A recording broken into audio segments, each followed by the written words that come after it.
오늘은 하늘의 보좌 두 번째 시간이 되겠습니다. 우리는 지난 주일부터 정말 웅장한 주제를 우리가 다루고 있습니다. 성경의 그 중심이고 역사의 센터고 그리고 모든 되어지는 일의 그 헤드쿼터, 컨트롤 타워가 어디인 것을 우리는 지금 살펴보고 있습니다. 많은 분들이 벌써 기도가 달라지고 그리고 생각이 달라지고 있음을 제가 보면서 참 많이 참 감사가 넘칩니다. 보좌가 있구나. 그렇지. 거기서 하나님이 보고 계시지. 내 사정을 알고 계시지. 벌써 이렇게 사고가 바뀌어 가는 것 자체가 우리의 신앙을 얼마나 든든하게 받쳐주는지 모릅니다. 여러분, 호스피스라고 다 아실 것입니다. 병원에서 치료를 받을 만큼 받다가 이제 의사들이 더 이상 도와드릴 일이 없습니다. 그 가족들과 함께 좀 여생이라도 편안한 시간을 좀 보내십시오 라고 해서 마지막으로 그분들이 가시는 곳이 바로 이 호스피스입니다. 거기서 봉사하시는 분들이 이제 임종을 앞둔 그런 분들의 삶을 옆에서 지켜보면서 공통적으로 하는 얘기가 있습니다. 많은 분들이 후회를 많이 한다는 거예요. 내가 이 나이에 이렇게 인생의 마지막이 올 줄을 미리 알았더라면 좀 이렇게 살 걸, 저렇게 할 걸, 그렇게 좀 시간을 잘 보낼 걸, 이런 후회들을 많이 한다는 것입니다. 여러분, 단 한 번뿐인 인생을 후회 없이 눈을 감을 수는 없겠지만 그래도 아주 후회를 최소화하고 그리고 정말 보람이 있었다, 정말 내 인생은 축복이었다, 행복이었다, 이제 소풍 마치고 나는 이제 하늘나라로 돌아간다, 이렇게 흐뭇하게 눈을 감을 수 있는 비결이 있다면 과연 무엇일까요? 오늘 제가 세 가지를 여러분과 함께 나누려고 합니다. 좀 과장해서 약간 힘주어서 말하면 이 세 가지만 발견하면 끝난다, 해결된다 하는 것입니다. 너무 중요한 얘기죠. 첫째, 누가 나를 이 세상에 보내셨는가 하는 것입니다. 물론 동양적인 사고는 부모님이 나를 보내줬지 그렇게 생각할 수 있습니다. 그러나 성경적 사고는 그건 아니죠. 우리가 부모를 통해서는 왔지만 그 부모를 통해서 나를 이 땅에 보내신 누군가가 있지 않은가. 우리가 이 볼펜 한 자루도 가만히 보면 저절로 이게 이렇게 존재하는 게 아니고 이것을 만든 공장이 있고 누군가가 이렇게 디자인한 사람이 있고 또 이 물건을 공장에서부터 우리 손에까지 유통시킨 누군가가 있으니까 이게 우리 손에 이렇게 있는 거 아닌가. 그렇다면 우리는 볼펜보다 훨씬 더 미묘하고 복잡하고 섬세하고 인격과 영혼을 가진 인생인데 우리가 이 볼펜이 우연히 저절로 어쩌다가 이 자리에 있는 게 아닌 것처럼 우리 인생이 어쩌다가 저절로 우연히 살다 보니까 여기까지 왔다, 이렇게 말하기에는 너무 허무하지 않은가. 분명히 나를 보내신 자가 있다. 그분을 이제 일찌감치 발견할수록 그 인생은 참 행복하다. 아멘입니까? 나 그런 거 몰라. 누가 날 보냈는지 알게 뭐야. 그러면서 사는 인생은 정말 얼마나 이게 정처 없고 그야말로 최희준의 하숙생의 그 가사의 주인공 그 이상도 아니고 이하도 아니고 정말 노래는 감미롭고 좋은데 내용은 그렇게 쓸쓸할 수가 없어요. 아무도 그렇게 살기를 원치 않을 것입니다. 두 번째 발견해야 할 주제는 그러면 나는 도대체 누구인가 하는 것입니다. 많은 철학자들이 이 질문 앞에 섰습니다. 그리고 많은 사람들이 고민은 많이 했는데 속 시원한 대답을 내놓지 못했습니다. 쇼펜하우어마저도 자기는 솔직히 내가 누군지 잘 모르겠다고 그렇게 대답을 하지 않았습니까? 그도 그럴 것이 내가 누구인가? 라는 이 질문에 대한 대답은 자기에게 아무리 100번, 1000번 물어봐도 내 안에서는 답이 안 나옵니다. 우리 인간은 관계적인 존재예요. Relational being. 그래서 사실 부모 없이 세상에 태어난 자녀가 없지 않습니까? 그래서 부모와의 관계가 우선 있습니다. 내가 누구에게서 낳는가? 누구의 자식인가? 중요한 거죠. 그래서 부모의 성을 따는 것이고 부모에게서 받은 DNA가 내 안에서 꿈틀대고 있는 것이죠. 난 부모 몰라. 그런 건 내 인생에 중요하지 않아. 이렇게 사는 인생치고 행복하고 제대로 잘 사는 사람 없습니다. 나는 누구인가? 이것을 제대로 알려면 이제 부모를 알아야 되고 더 근본적으로는 부모를 통하여 나를 이 땅에 보내신 나의 마스터, 그분 앞에서 나는 어떤 존재인가? 이 관계 속에서만이 나의 진정한 아이덴티티가 나오게 됩니다. 그래서 이 첫 번째 질문과 두 번째 질문은 분리된 질문이지만 사실은 밀접히 연관이 되어 있습니다. 자, 중요한 발견이죠. 그 다음에 세 번째 발견이 있습니다. 이것은 그분이 왜 나를 이 시대에 이 땅에 보내셨는가? 한번 따라해 보실까요? 그분이 왜 나를 보내셨는가? 이제 사명이죠. 미션입니다. 자, 누가 나를 보냈나? 나는 누구인가? 그리고 내 삶의 목적은 무엇인가? 이 세 가지만 우리가 제대로 알고 살면 우리 인생이 참 행복하고 방황할 일이 없고, 그리고 임종의 날에 그렇게 후회할 일이 많지 않을 것입니다. 다 M자로 시작하기 때문에 보통 3M이라고 쉽게 표현합니다. 또 많은 분들이 저기다가 하나를 덧붙이기도 해요. 내가 할 일이 이건데 그거를 누구와 함께 할 것인가? 소위 mate. 그래서 가정에서는 이제 배우자가 될 것이고, 그리고 사업장에서는 동업자가 될 것이고, 교회 안에서는 동역자가 바로 되는 것이죠. mate, 대단히 중요합니다.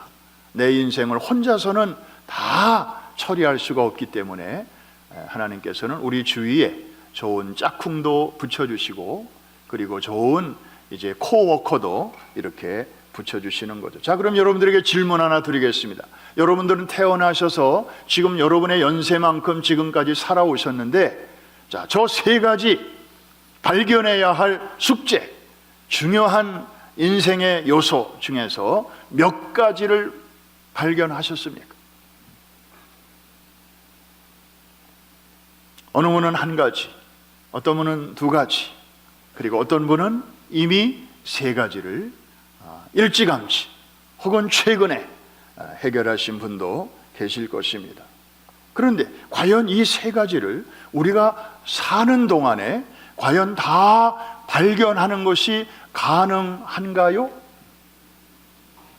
또 그런 사람이 있나요? 자, 이런 질문 앞에서 성경은 뭐라고 대답하는가 하면 따라해 주시기 바랍니다. 가능하다. 있다. 그래서 오늘 그 한 사람을 한번 같이 만나러 가겠습니다. 이 사람은 위기 속에서 그냥 어느 한 날 이 세 가지 위대한 발견을 그냥 한 방에 해결한 사람입니다. 구약시대의 사람입니다. 청년이었고 애국자였고, 그리고 아주 신분이 높은 왕족이었습니다. 여러분이 잘 아는 사람입니다. 한국식으로 말하면 이씨입니다. 이사야라고. 이사야입니다. 이 본문의 배경을 보면 나라가 큰 위기에 봉착합니다. 왕이 죽은 것입니다. 이사야 당시의 왕은 정말 대단한 왕이었습니다. 우시야 왕이었습니다. 이 사람은 16살 때 왕이 돼가지고 52 years, 52년 동안이나 왕좌에 있었던 사람이에요. 유다 나라를 아주 부강하게 그리고 든든한 나라로 올려놓은 성군이었습니다. 그런데 사람이다 보니까 내가 이렇게 왕으로 다스리는 동안에 참 나라가 이렇게 된 거 보니까 내가 참 잘했어. 나니까 이렇게 했지. 그러면서 나중에 교만이 들어왔습니다. 그래서 내가 가진 권한으로 못할 게 뭐야 해가지고 어느 날 성전에 들어가서, 이제 성소가 있고 지성소가 있지 않습니까? 그 지성소로 들어가기 직전에 그 회막이 있는데, 들어가는 문이 있는데 그 문 앞에 분향단이라고 있어요. 거기에 이제 향을 피우는 곳이죠. 지성소와 아주 가장 가까운 곳입니다. 그러니까 이 왕이 차마 지성소에는 못 들어가고, 거기도 들어가고 싶지만 도무지 들어갈 수가 없으니까 그 분향단에까지 들어가 가지고 향을 피웠어요. 여러분, 이 일은 제사장이 할 수 있는 일입니다. 왕이 하는 일이 아니에요. 그런데 내가 지금까지 50년 이상을 나라를 이렇게 태평성대로 잘 해왔는데 뭐 이까짓 것 좀 못할 게 뭐야? 또 누가 뭐라고 할 거야? 하나님의 진노하셨습니다. 그의 건강을 치셨습니다. 하루아침에 나병 환자가 됐습니다. 그리고 그것 때문에 시름 앓다가 죽었습니다. 여러분, 아무리 왕이 파워가 있어도 이 나병에 걸리니까 열조의 무덤에도 묻히지를 못했습니다. 별도로 다른 곳에다가 묻히게 되었습니다. 이 소식이 들려지자 온 국민들은 불안해하기 시작합니다. 참으로 이 우시야 왕의 존재는 정말 철통 같은 그런 성벽과 같고, 정말 철옹성과 같은 국가를 지켜주는 상징적인 이름이었는데, 그가 죽음으로써 갑자기 나라가 누란의 위기에 처하게 된 것입니다. 그 당시에 아수르라고 하는 제국이 호시탐탐 유다 나라를 노리고 있었습니다. 여러분, 1979년 10월 26일 날 무슨 일이 있었는지 아시죠?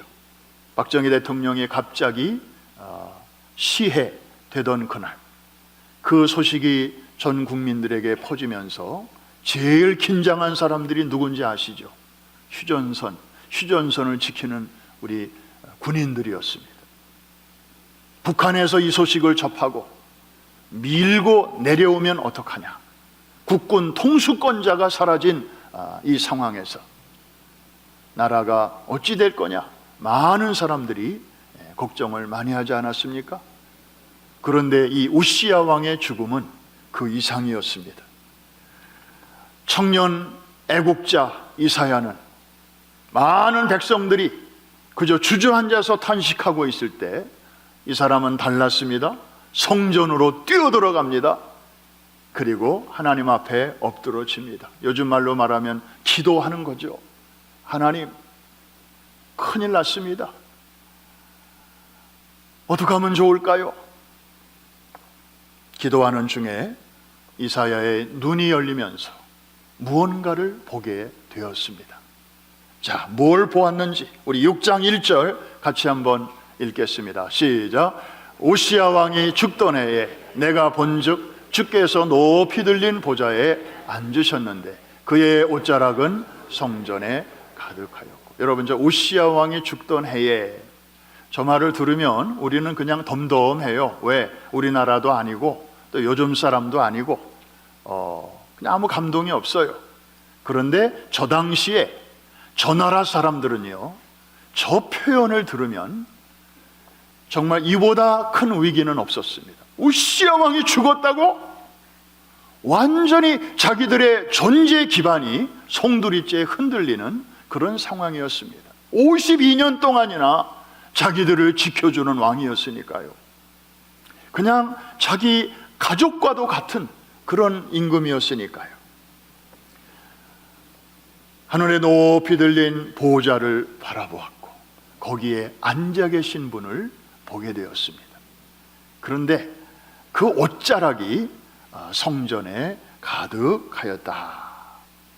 여러분, 하늘과 땅이 탁 이어지지 않습니까? 보호자에서부터 그 옷자락이 땅에까지 이렇게 드리워져 있는, 이건 마치 우리 지난주에 야곱이 꿈속에서 보았던 사다리 환상하고 좀 비슷하지 않습니까?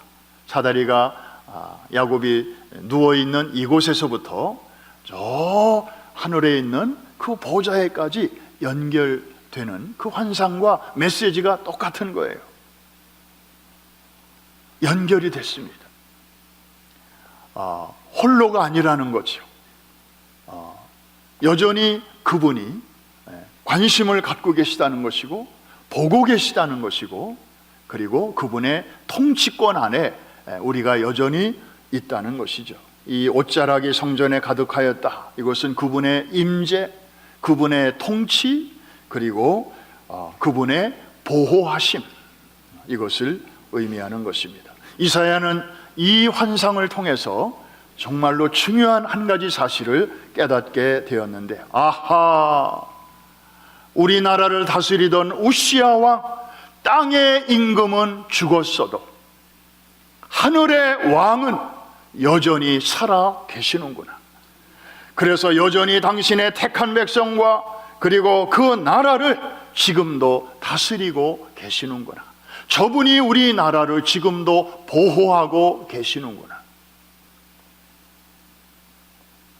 여러분, 이사야는 이것을 깨달으면서 다른 데서 얻을 수 없는 놀라운 위로를 얻게 되었습니다. 하나 물어봅니다. 이사야가 어디서 이 환상을 보았다고요? 집에서? 왕궁에서? 일터에서? 아니었습니다. 그가 다급한 마음으로 어디로 뛰어들어갔다고요? 성전으로 뛰어들어갔습니다. 거기서 주의 손을 구하고 주의 얼굴을 구하는 가운데 하나님께서 이 보호자를 보여주신 것입니다. 요즘 말로 말하면 기도하다가 이 비전을 보게 된 것이죠. 여러분, 이런 말이 있어요. 생각을 많이 하면 사람이 보이고 기도를 깊이 하면 하나님이 보인다. 이미 천국 가신 하용조 목사님이 하신 말씀입니다. 한 번 더 할게요. 생각을 많이 하면 사람이 보이고 기도를 깊이 하면 누가 보여요? 하나님이 보이는 거예요. 문제보다 더 크신 하나님이 보이는 거예요. 근데 생각만 하고 고민만 하고 염려만 하고, 그래서 이 사람 저 사람 찾아다니면서 의견을 구하고, 그러면 사람만 더 크게 보이고 하나님은 점점 작아 보이는 거예요. 그래서 빌립보서에도 그런 말씀이 있지 않습니까? 아무것도 염려하지 말고 오직 모든 일에 기도와 간구로 너희의 구할 것을 하나님께 어떻게 하라? 아뢰라, 기도하라. 그리하면 모든 지각이에 뛰어난 하나님의 평강이 그리스도 예수 안에서 너희 마음과 생각을 지키시리라. 아멘입니까? 내 삶의 진정한 주인, 내 민족의 참된 마스터가 누구인지 이사야가 발견함으로 어디서도 누릴 수 없는 큰 평안, 어디서도 얻을 수 없는 큰 위로를 경험했습니다. 사랑하는 성도 여러분, 2023년이 밝았습니다. 또 어떤 파도가 또 몇 차례나 우리의 삶 속에 치고 들어올지 몰라요. 좋은 일들도 있을 것이고 또 버거운 일들도 있을 것이지만, 그러나 내 인생의 진정한 마스터가 지금도 하늘 보좌에서 여러분을, 우리를, 우리 교회를, 우리 민족을, 이 나라를, 뉴욕을 지금도 보고 계시고 통치하고 계시고 섭리 가운데로 인도하고 계심을 믿는 믿음으로 나아갈 때, 때마다 일마다 감당할 수 있는 위로와 용기와 소망과 새 힘을 부어주실 줄로 믿습니다. 이 은혜가 여러분 모두에게 있기를 주의 이름으로 축원합니다.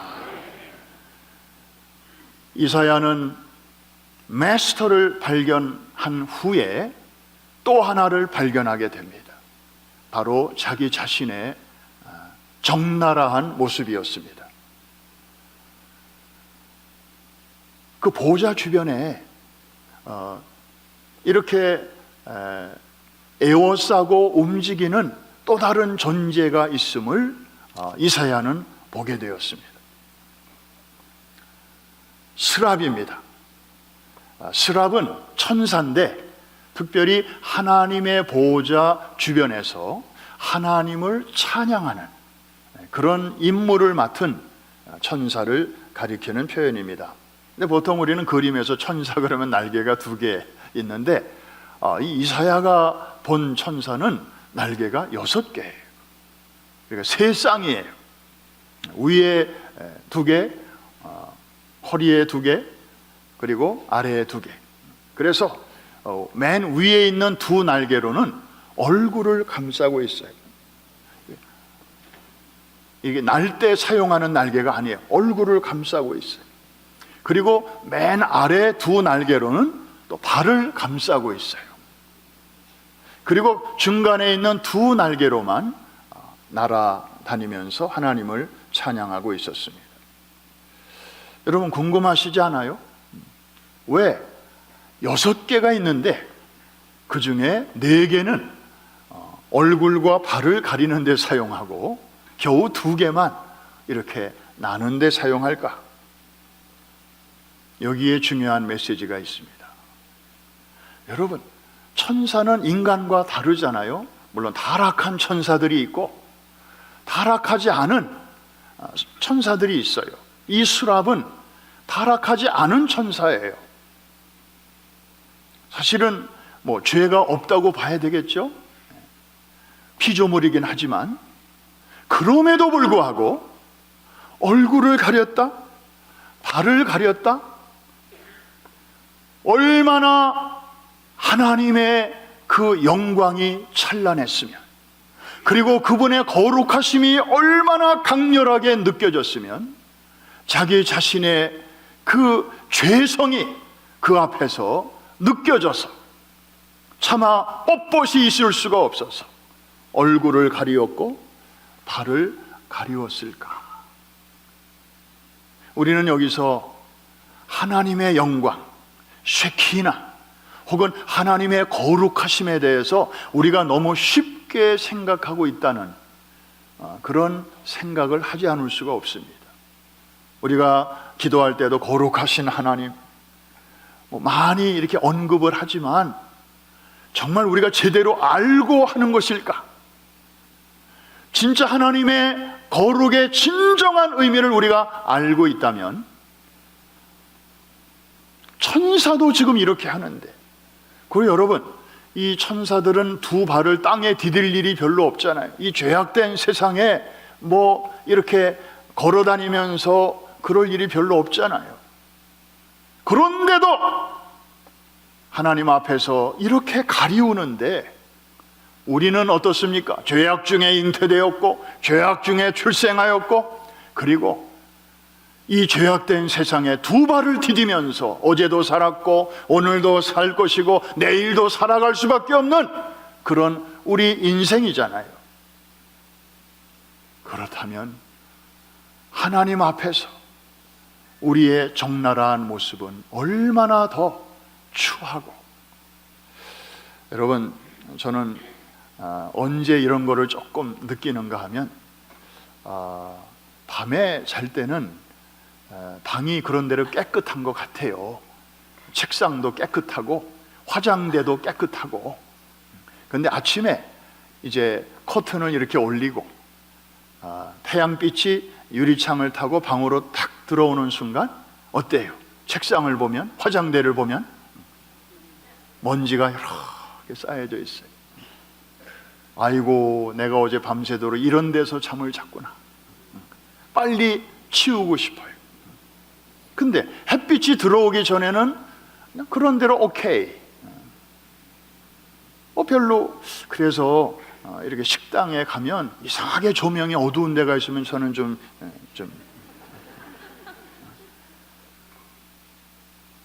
너무 이렇게 어둡게 해놓은 데는 조금 의심이 가요. 거긴 청소도 좀 덜 할 것 같아. 왜? 그냥 둬도 깨끗하게 보이니까. 그런데 햇살이 한번 쫙 비치면 다 드러나는 거예요.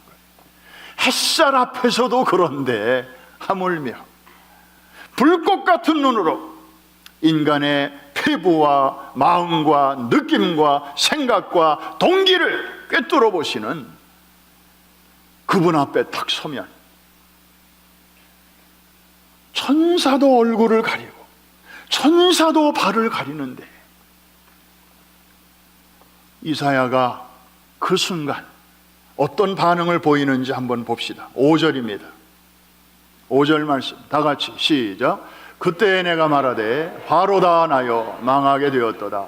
나는 입술이 부정한 사람이요 나는 입술이 부정한 백성 중에 거주하면서 만군의 여호와이신 왕을 배웠음이로다. 우리가 유대인이 아니길 망정이고 또 신약 시대에 태어났길 망정이죠. 우리가 유대인이었다면 우리가 범죄한 상태로 하나님을 배우면 죽음이었습니다. 살아남을 수가 없었어요. 범죄한 상태로 거룩하신 하나님을 만나면 무조건 죽어야만 했습니다. 여러분, 대제사장이 1년에 한 차례 지성소에 들어가지 않습니까? 들어가기 전에 자기를 위한 속죄제를 드려요. 적당히 드리지 않습니다. 진짜 제대로 드립니다. 왜? 그렇지 않으면 자기의 죄 문제가 해결되지 않은 채 들어가면 지성소에서 죽어버리니까요. 그래서 성경에는 나오지 않지만 다른 문헌에 보면 그 욤 키프로 대속죄일에 대제사장이 지성소에 들어갈 때 혹시나 들어갔다가 안 나올 수도 있기 때문에 몸에다가 밧줄을 이렇게 매달고 들어갔다는 거 아닙니까? 나와야 될 시간인데도 안 나온다. 죽은 거거든요. 그러면 인부들이 그 시체를 꺼내려 들어갔다간 또 죽으니까, 그래서 밧줄로 바깥에서 끌어냈다고 하는 것입니다. 지금 이사야는 엄청난 두려움 감정에 휩싸여 있습니다. 나는 그런대로 괜찮은 사람인 줄 알았어요. 지금까지 애국자였고 누구보다도 나라를 사랑하고 있었고 그리고 여호와를 나름대로 잘 경외하고 있었고 프라이드가 대단했습니다. 그런데 다른 사람과의 비교 우위에서 나오는 아이덴티티가 아니라 전능하신 거룩하신 하나님 앞에서 비춰지는 자신의 진짜 참모습이 적나라하게 공개가 될 때 그는 견딜 수가 없었습니다. 화로다 나여 망하게 되었도다. Woe to me. 이게 웬 재앙인가? 그 말뜻은 내가 이렇게 죄를 간직한 상태로 happen to be 하나님을 만나게 되었으니 나는 이제 죽었구나, 그런 뜻입니다. 아, 사람이 이렇게 죽는 것이로구나. 이제 죽을 준비를 하고 있는 거예요. 입술이 부정한 백성 중에 거주하면서 만군의 여호와이신 왕을 배웠습니다. 이사야는 비로소 그분 앞에서 자신의 참모습을 발견하게 된 것입니다.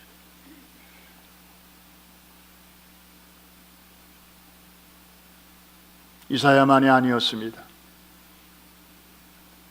하나님 앞에 서본 사람들은 하나같이 저들의 입에서 나오는 고백이 일치했습니다. 다윗은 내 속에 정한 곳이라고는 하나도 없습니다. 다윗의 고백입니다. 죄인 중에 내가 괴순이라, 사도 바울의 고백입니다. 나는 아간과 같은 죄인입니다. 이 고백은 한국 사람의 고백입니다. 1907년 평양 대부흥운동 때 교회 한 장로님의 입에서 나온 고백입니다. 그 전까지는 그런대로 괜찮은 장로요, 교회 일꾼이요, 그리고 괜찮게 성공적으로 살아온 사람인 줄로 알았습니다. 그런데 하나님의 그 거룩하심 앞에서 자신의 그 더럽고 추한 행동이 적나라하게 비춰지게 될 때 그는 더 이상 감출 수가 없었습니다. 하나님 앞에 철저하게 회개하였고, 그랬더니 하나님께서 또 용기를 주셔서, 대부분 사람들은 그냥 하나님 앞에서 회개하고 끝내버리잖아요. 영화 밀양에서 나오는 것처럼 나 하나님한테 회개했고 하나님의 용서 받았어, 그리고 그냥 입 싹 씻잖아요.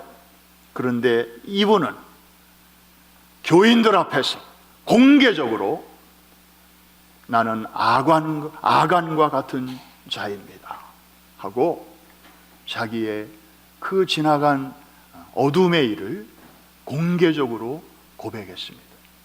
바로 길선주 장로님 이야기죠. 나중에 목사님이 되셨습니다마는, 여러분, 지금 이런 고백을 한 사람들이 우리보다 도덕적으로 못한 사람들입니까? 우리보다 신앙적으로 현찮은 분들입니까? 아니잖아요. 그런데 어떻게 하나같이 이분들의 입에서 이런 고백이 나올 수 있었겠습니까?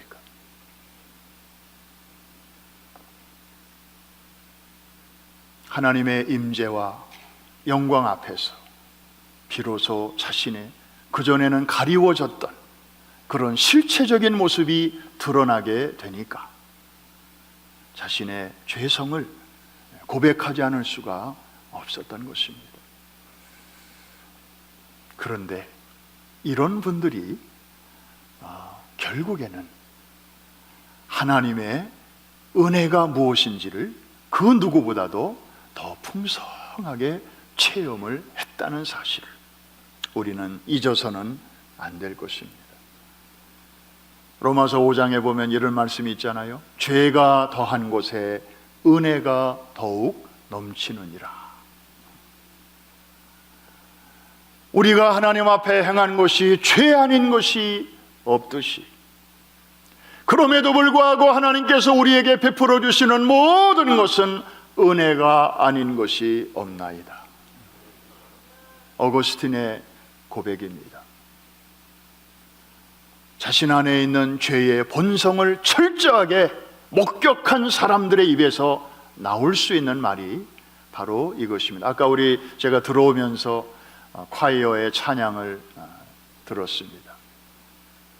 참 팬데믹 때 우리가 많이 불렀던, 정말 우리 마음에 굉장한 공감을 불러일으키는 은혜라는 찬양 아닙니까? 모든 것이 은혜, 은혜, 은혜, 한없는 은혜, 그러면서 정말 구구절절히 그래요, 맞아요. 그런데 때로는 이 찬송을 부르면서도 내 마음이 실리지 않을 때가 있습니다. 그냥 입에서는 부르는데 마음에 특별한 감동이 없을 때가 있어요. 그것은 하나님의 은혜가 아니어서가 아니라 하나님 앞에서 내가 어떤 존재인지에 대해서 무뎌졌기 때문에, 정말 할 수 없는 죄인이로구나, 할 수 없는 인생이로구나, 내가 예수를 믿은 지가 벌써 횟수로 이만큼인데 왜 나는 아직도 이게 안 될까? 왜 내 마음속에 선을 행하고자 하는 그런 마음은 있는데 그것을 행할 능력은 왜 없는가?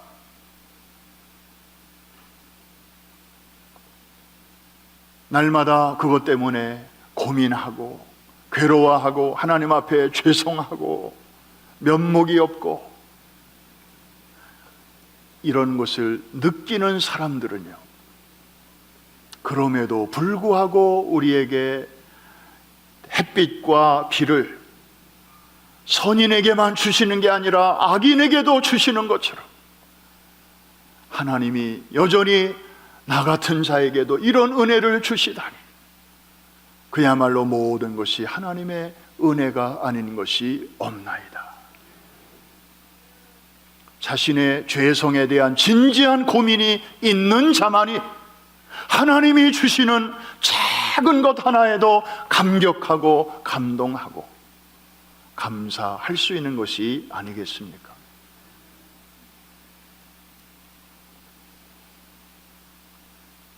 죄가 더한 곳에 은혜가 더욱 넘치더라. 바울의 이 고백은 정말 우리의 마음을 꿰뚫는 날카로운 말이 아닐 수가 없습니다. 절대 절망 속에서 절대 희망으로 끌어올리시는 이 은혜가 여러분 가운데 금년에 넘치게 되기를 주의 이름으로 축원합니다.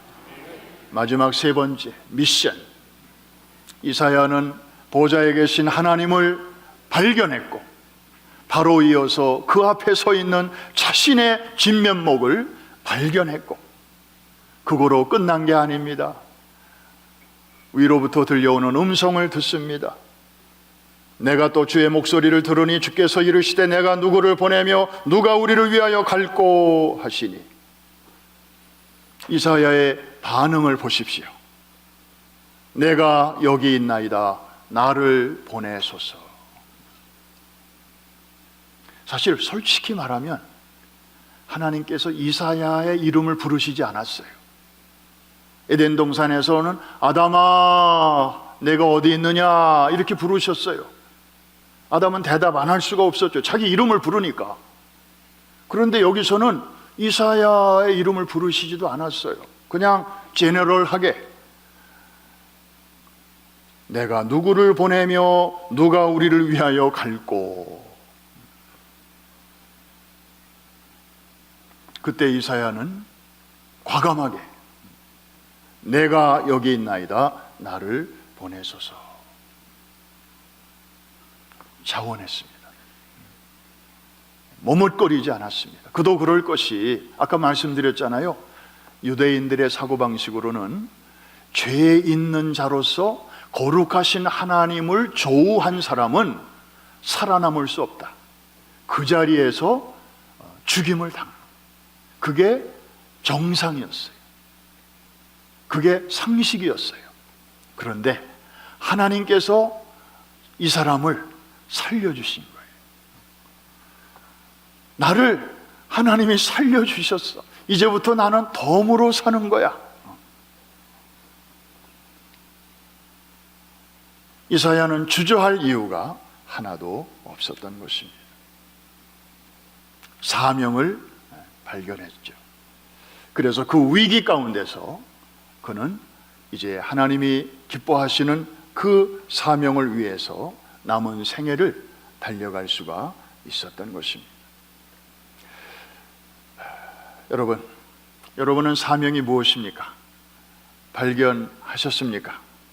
그 인생의 사명 말이죠. 뭐 금년의 목표가 아니고 내가 이 땅에 사는 동안에 무엇을 위하여 달려갈 것이며 무엇을 목표로 할 것인가. 우리 오래전에 교회에서 목적이 이끄는 삶이라는 책을 전 교인들이 읽은 적이 있습니다. 많은 내용이 있지만 거기에 이 한두 줄을 제가 지금도 기억을 합니다. 내용은 아주 쉬운 것입니다. 하나님은 이 세상에 태어나는 모든 인간들에 대해서 삶의 목적을 한 사람도 빠짐없이 부여하신다. 그 다음 문장이 아주 감칠맛이 있습니다. 설령 내 부모가 나에 대해서 아무런 계획도 없고 목적도 없이 그야말로 실수로 나를 낳았어도 하나님은 그런 인생에 대해서까지 목적을 가지시고 세상에 보내신다.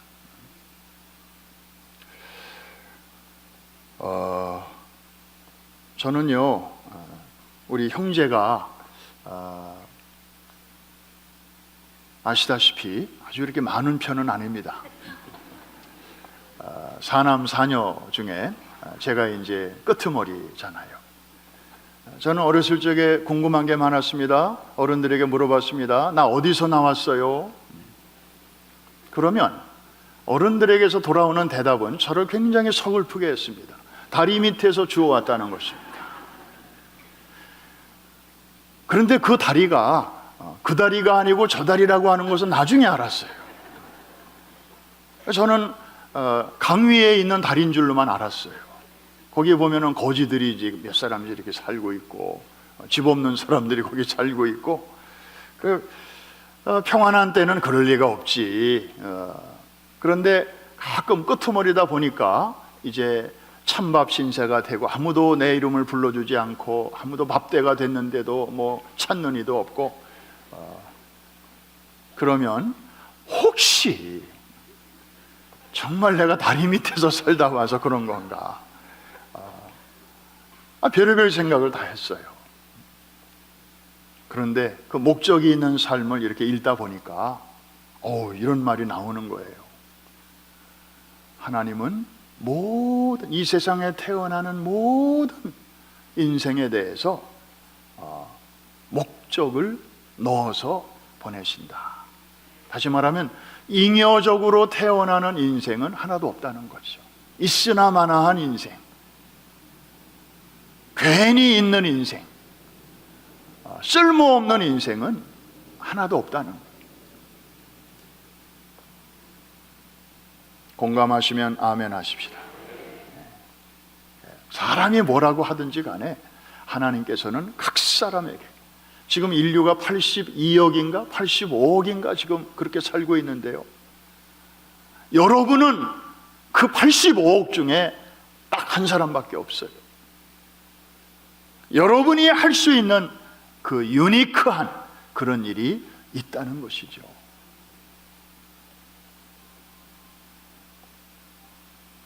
말씀을 마칩니다.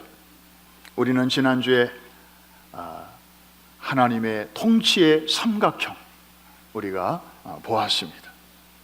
자, 만물이 그에게서 나오고 그로 말미암고 그에게로 돌아가니라. 영광이 그에게 세세토록 있을지어다. 아멘입니까? 정말 아주 웅장한 말씀인데 성경 전체를 그냥 저 그림 하나로 압축해 놓은 거예요. 한 번 더 제가 하겠습니다. 만물이 그에게서 나오고, 창조죠. 그 다음에 그로 말미암고 그의 섭리와 통치입니다. 그리고 결국에는 다 사람도 역사도 민족도 국가도 모든 것이 결국에는 그에게로 돌아간다. 완성입니다. 그 정점에 무엇이 있어요? 보좌가 있어요. 거기에 누가 앉아 계셔요? 하나님 아버지가 앉아 계시고 그 우편에 누구의 보좌가 있어요? 어린 양의 보좌가 있습니다. 하나님의 보좌는 사령부, 헤드쿼터, 컨트롤 타워라면 어린 양은 이 모든 일을 실질적으로 주관하시는, 그래서 지금도 우리 주님은 섭리하시고 통치하시다가 결국에 나중에는 산자와 죽은 자를 심판하러 오실 것이고, 그래서 모든 어둠의 세력을 척결하시고 세상 나라가 우리 주와 그리스도의 나라가 되게 하실 것이고 그 나라를 아버지께 바칠 것이고 영원한 하나님의 나라가 이루어질 줄로 믿습니다. 저 보좌가 지금 이 순간에도 저 정점에 우뚝 서 있어요. 그래서 시편 103편 19절에 보면 여호와께서 그 보좌를 하늘에 세우시고 그 정권으로, 이제 성경은 왕권으로 만유를 다스리시도다. 너무 웅장한 말씀이에요. 로마서 11장에 나오는 말씀과 짝을 이루는 말씀인데 한번 큰 소리를 읽어보겠습니다. 시작. 여호와께서 그의 보호자를 하늘에 세우시고 그의 왕권으로 만유를 다스리시다. 하나 묻습니다. 저 말씀 보시면서 저 만유 안에는 보이는 세계도 보이지 않는 세계도 다 들어있습니다. 왜? 그분이 다 창조하셨기 때문에 창조하신 세계를 다스리시고 섭리하시고 통치하시는 건 당연한 일인데 묻습니다. 저 만유 안에 여러분도 들어있다고 믿어주시면 아멘. 저 만유 안에 여러분의 가정이 들어있다고 믿어주시는 분들만 아멘. 저 만유 안에 여러분이 지금 막 씨름하고 고민하고 또 문제 해결을 위해서 애를 쓰는 그 문제도 저기 들어있다고 생각되시는 분들만 하면, 저 만유 안에 우리 프라미스 교회의 현재와 미래도 있다고 믿어주시면 아멘. 저 만유 안에 두고 온 조국 대한민국도 한국 교회도 들어있다고 믿어주시면 아멘. 저 만유 안에 우리가 살고 우리의 후손들이 꿈을 펼치고 살아갈 이 땅 미국도 들어있다고 믿어주시는 분들만 큰 소리로 아멘. 그러면 되는 거 아닙니까? 그리고 그 아버지가 그 하나님이 여러분의 아저씨가 아니고 삼촌이 아니고 여러분을 자식 삼으신 아버지, 그거 하나면 끝나는 거 아닌가요? 2023년이 밝았습니다. 하나님이 금년에도 저 보좌에서 역사의 풍랑이 미치지 못하는 그 높은 보좌에서 오늘도 통치하고 계십니다. 지으신 모든 만물을, 만유를 그 실수가 없으시고 실패치 않는 손으로 붙들고 계십니다.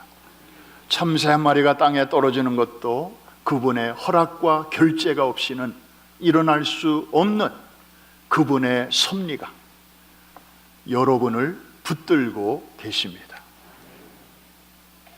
여러 가지 들려오는 소식을 들으실 것입니다. 뉴스도 들으실 것입니다. 좋은 소식도 있고, 그리고 우리를 긴장시키는 뉴스도 있을 것입니다. 그러나 너무 위축되지 마시기를 바랍니다. 너무 쫄지도 마시기를 바랍니다. 어깨를 펴시기를 바랍니다. 여러분은 그 왕의 자녀이기 때문입니다. 그 누구도 견줄 수 없는, 이길 수 없는, 당할 수 없는 가장 높으신 분의 가족이기 때문입니다. 보좌 신앙, 이것 가지고 또 금년 한 해 잘 달려가시는, 여러분도 살고 여러분 주변에 있는 사람도 일으키는 멋진 믿음의 한 해가 될 수 있기를 주의 이름으로 축복합니다.